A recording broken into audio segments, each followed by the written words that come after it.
And hello, Bozihdar. Hello, Jerry. Today we will introduce a little bit behind the scenes to our audience because I can see is that a Bulgarian flag? The Bulgarian flag behind you? Yes, it's on this side. It's a little flag I have from the UK. So I used to have it in the UK to remind me of Bulgaria. And now I'm back, I still have it. Nice. So yeah. What is the situation? What is the weather and situation in Bulgaria currently? Well, yeah, at the moment it is quite cold. It was snowing in Sofia. We've had snow for I think 1 week now, and it's been getting quite cold. But still, it's not as bad as in I think Greece. Like I think they have much more snow. Yes. So it is cold, but it's manageable. Yes, and I will introduce myself too. My name is Jiří Borč, and I am recording from Plzeň, which is the third biggest town in the Czech Republic, famous for beer, maybe. And we are in the north of the Plzeň, in the region of the lakes. So it's a very beautiful nature here. So warm regards cold regards actually from here, but warm regards also. So thank you for coming. I would like to say that I have compiled a little introduction of you under this video in the text. But however, can you tell me with your own words, what do you do professionally, Bozihdar? Well, in a nutshell, at the moment I am doing digital marketing. So things like social media management and content production. So I'm basically taking care of people's social media, writing content for them, and sharing that content to the target audience. Are you working on any special projects at this moment worth mentioning? Well, at the moment, my main project is the Freelance business community, which is a community for freelancers in Belgium and worldwide. And I am also heavily involved in Open Bulgaria, which is a project for foreigners in Bulgaria. So the first project, I can definitely recommend Alina's project because I have been part of many of her sessions and I really liked it. So I can really recommend it. And I would like to concentrate a little bit more on your project, which I don't know yet. Can you tell me about the project in Bulgaria a little bit more? Well, Open Bulgaria, basically it started from a Facebook group, which is called Foreigners in Sofia and Friends. And the group was founded by Giuseppe. And Giuseppe, he started this group and he saw a lot of interest in it. So he decided to start the Open Sofia project, which later rebranded to Open Bulgaria. And it is basically, it's a big resource for foreigners in Bulgaria, in where we put information on things like documents, things to do in Bulgaria, places to hang out, places to visit, just general information about Bulgaria that might be relevant to foreigners. And we carry on growing. As I mentioned, we rebranded last year. So yeah, if you're in Bulgaria, definitely check us out because we are doing some great things. I would like to encourage everybody to ask Bozihdar any questions under this video. Just put in the chat some question. We will be happy to answer all your questions. So down under this video, please. And yes, and thank you. And now we will go a little bit back to past. Are you grateful for or joyful about or proud about some things which you have done in the past in your professional career? Can you highlight them for us a little bit and share? Well, one crazy thing I've done, which not many people know, is that while I was in university, I was in Coventry University in the UK. And what we used to do there is I used to be a student ambassador. So I used to go to like recruitment events and, talk to students who were thinking about joining Coventry University. And in one event, I actually took control of the social media of the university and I made stories about the event. So I was actually on the social media of Coventry University, which I think was very cool.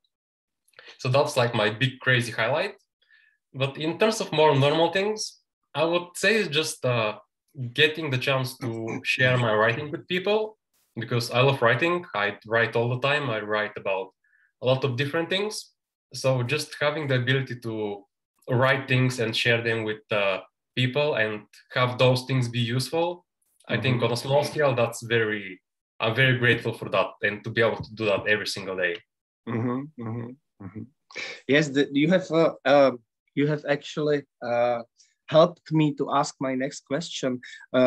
What post or what event or what action can we look forward to from both of your projects, Elina's projects and your own project in Bulgaria? What can be plans in the future? What can you invite us to?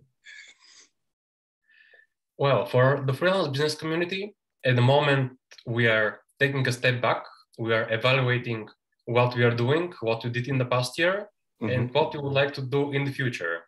So it's still not too concrete about what exactly events will happen in 2022. However, the big event of freelance business community, which is the Freelance Business Month, that will take place in October, and that will happen in 2022. So mark your calendars. It's a little bit in the future, but in October we'll be running the Freelance Business Month. So be sure to join that. Yes. And in terms of Open Bulgaria, at the moment we are carrying on pumping out regular content, and also we will start doing videos, more video content, more video interviews, introducing interesting and amazing foreigners in Bulgaria. So that is something to keep in mind. Hopefully they'll start appearing around March. But yeah, I would say that are the main things to look forward to in those two projects. Thank you. My next question is a little bit lighten up this professional thing and more personal. What about your hobbies? Do you have any hobbies at this moment? Well, since I've been very young, I loved reading, and that has been something that I have kept throughout my life. So I do love reading books, and I have a blog about reviewing books in Bulgarian. So I'd say that is my biggest hobby. Like I read all the time, I read all sorts of things, books, non-fiction, newspapers, magazines, things like that. But apart from that, I balance like the smart reading side with the active side. So I do like working out quite a lot. I do like running. And one of my biggest ambitions is to run like a 10K. But again, that will depend on like the weather in Bulgaria, because in the UK, the weather it's always raining there. So it's difficult to run outside. So hopefully Bulgaria will give me more chances to be able to run a marathon or something. Yes. Like I would like to recommend you one interview which I made. You can see it in my YouTube channel, which Roger Dix. He is a very famous runner in USA. Okay. And I had a chance to make an interview with him about running, just about running, and check it out in my podcasts. What would be the takeaway message, final takeaway, because we are now approaching the end of our podcast? What would be like one takeaway message which you would give to the audience to take away from this podcast? Final message. Okay. I would say I know it sounds a little bit cliched, but to believe in themselves and to know that they can change things that they don't like, because nothing is static, everything changes. So if you just educate yourself, if you think outside of the box, if you talk to new people, explore new ideas, then you will always see that there's more ways to do what you want to do. There's always an escape from your situation. So just reach out, get help if you need, read books, and just believe in yourself. And then hopefully your situation will change for the better at some point. Yes. Thank you. I wish you good luck in that. And our honored guest was Bozihdar Ivanov. Cool. Thank you very much, Jerry. And usually I will switch off this recording, but today I'm very interested in two more questions. So this will be like a little bit behind the scenes, non-official podcast. Tell me, what about the situation like for entrepreneurs in Bulgaria? Is the situation good? Does the government support startups and entrepreneurs and freelancers? What is the situation currently? Well, if you're like a big startup or company like that, then maybe you will be able to get some good investment, because we do have some venture capitalists that are quite interested in funding some startups. And we do have a very, very good startup environment. In terms of the people that do it in Bulgaria, we have a lot of smart people that are doing great things. But I think for individual freelancers, like you and me, it's not that easy because just the whole system in Bulgaria, it's a little bit behind the times. So where in the UK, it's super simple. You just register online, then you pay your taxes, and that's it. Here, the process is much more painful, much more difficult. You need to pay a lot of things beside your taxes. Yeah, so I understand. I would say in Bulgaria, you really need to focus on being a freelancer and running your administrative situation. And my second question is not concerning the entrepreneurship. It's concerning I love nature. And concerning nature, would you recommend one or two places to go in Bulgaria just to enjoy yourself in the solitude, in the nature? Are there any places like that? I mean, there are definitely a lot of places. We have plenty of mountains. We have plenty of beaches. But I mean, in terms of specific places, I would probably go with like the more popular ones, which are Bansko, which is the big ski resort. So if I want to go and do skiing or do snowboarding, probably go to Bansko. Or if you're just looking for something on the sea, I would just recommend Varna. Yes, I heard it. It's a big city, and it has plenty of things to offer in terms of things you can do on the seaside. But again, there are so many places, like smaller places for hiking and for going to the beach and things like that, that you really need to do your own research. Yes, like I'm back in Bulgaria for less than a month, so I still haven't explored that many of them, but there's definitely plenty to see. Yes, and you mentioned that you live currently in the United Kingdom, right? UK? No, I used to live there, but last month I moved back to Bulgaria. Okay, I understand. Because I was there. Nice. I was there back in 1999 and back before that as well. I was there 11 times in the United Kingdom. Did you like this country, United Kingdom? I would say, yeah, definitely. I like the system of it. Like, it's a very, very well-structured country. Everything is very simple, very easy to do, even if you're a foreigner. So I definitely enjoy that part of it. And the people are also quite nice. It just depends on finding a good community for yourself and meeting the right people. But I would say that I definitely enjoyed the UK and I learned plenty from it. Perfect. Thank you very much for this interview.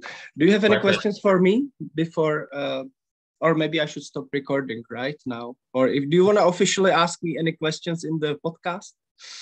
Well, no, I'd say not officially. I was just wondering what they're doing in the Czech Republic. Like, how's the situation there for freelancers and independent professionals?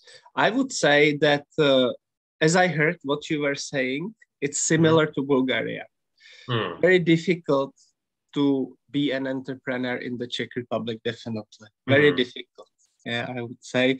I would recommend people not to start their own business here, unfortunately. I must say this because it's hard with the taxes and all the fees that you mentioned and obstructions and things like that. So it's not easy. There are definitely different countries where it's easier to begin their own business. However, I'm doing it and I'm struggling sometimes, but it's fine. It's relatively fine now at this moment. And have you ever thought about moving abroad just for your business or just living there? No, I haven't thought about that. But now that you are saying it, maybe I will think about it in the future. Good idea. I know if I want to start a business or be serious about that, then I would prefer to do it in the UK. But again, it just depends on family, on things like that. So it's difficult to decide. But I have a little bit more time to figure it out until then. Yeah. Maybe if you don't mind, can I discuss with you on the recording also organizational things? Because I would like our audience, I made 100 podcasts already, and the people don't know how it works, yes? So do you mind if we keep recording and discussing organizational things as well? Do you mind, or should I switch it off? How do you feel? Yeah, we can do that, sure. So for example, now I would say, usually if I liked or disliked this interview, I would say it openly. And in your case, I like it very much. So from my side, I would like to, first of all, put it on the YouTube after your agreement. And I will do it in a way that I will put it first in the private. I will send you the link. You can watch it. Nobody can see it. And then if you like it, we will make it public. So that's the first step. I'll try not to be too self-conscious about it. Yeah, that's a first step. And then if everything is going well, I would try to promote it on the social media, and my social media are LinkedIn. So the audience can be looking forward to your podcast on the LinkedIn in 1 month, because before you, there are 3 or 4 more people. So I'm waiting at you as an experienced marketer, maybe you can give me feedback on that. I'm putting posts on LinkedIn every week. Is it too often, or is it too rare? No, it's definitely good. Maybe even if you do 2 posts per week, that'll be good. Because not a lot of people post on LinkedIn.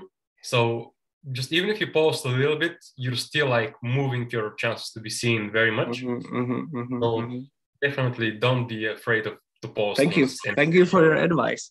So in 1 month, I will send you again the link to the LinkedIn where I will post it. And I will set, also I have a group which is called Entrepreneurs in the Czech Republic. It's on Facebook.